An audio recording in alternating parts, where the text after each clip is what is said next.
Picking Emily up from the couch, I notice that she is becoming as beautiful as her mother was. She weighs nothing, her pink costume glowing in the dark.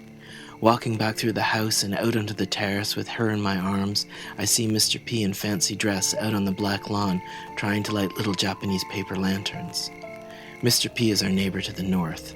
He has been a close friend of my parents and would often visit for dinner parties. Although he was a wolf, he stood upright using a cane and had the most beautiful silver-gray fur.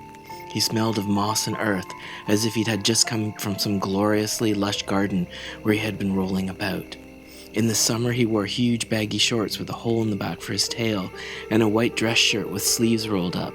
He had vaguely human hands, and although my parents taught us it was the very height of impoliteness to stare, I always marveled at the complex choreography he used to grasp the most minute of objects. He had a liking for vodka and cranberry juice, with just a dash of Cointreau, and he was a vegetarian. Like Shaw, he would say. He was a cartographer.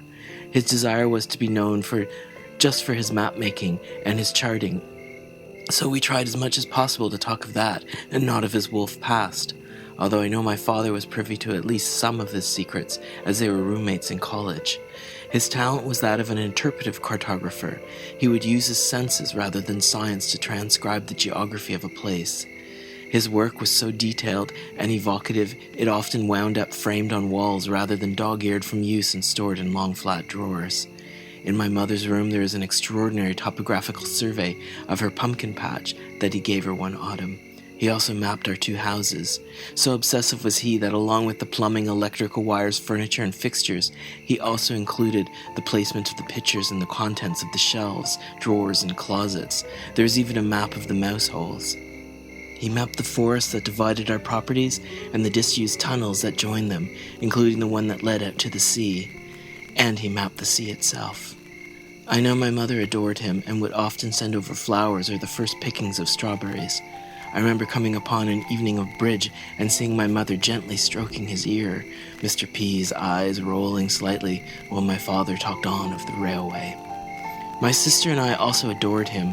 He was our godparent, though my parents were in no way religious except regarding cocktail hour, and he always remembered our birthdays, giving us tiny pencil sets and blank books, and once some small magical instruments used to douse for water. In the summer he would take us for long walks, knowing how at times our parents were preoccupied with their work. We would stroll around our land or down to the sea, Mr. P in striped swimming trunks with the black parasol held high above his head. Though he loved us and loved being around us, somewhere in his eyes there was always a certain sadness which betrayed his jovial manner. They seemed to say that although my talents are great and my friends many, I will never really fit in. Often at night, after a visit, my sister and I would wonder of the origin of this melancholy.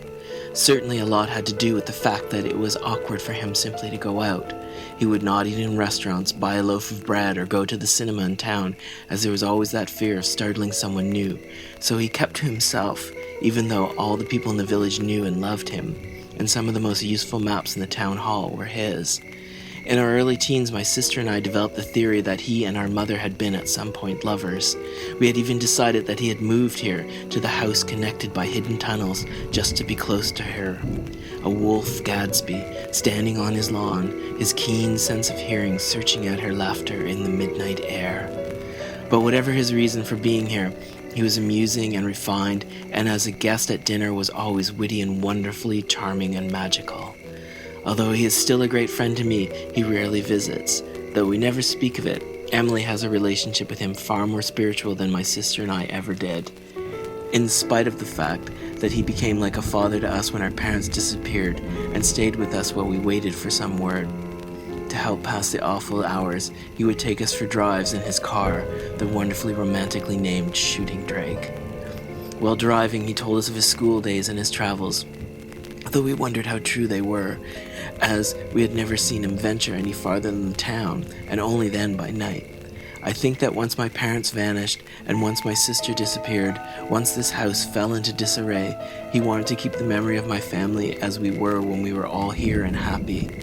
I have always suspected that for him time is infinite, but while once it passed pleasurably, it now treads with very heavy steps.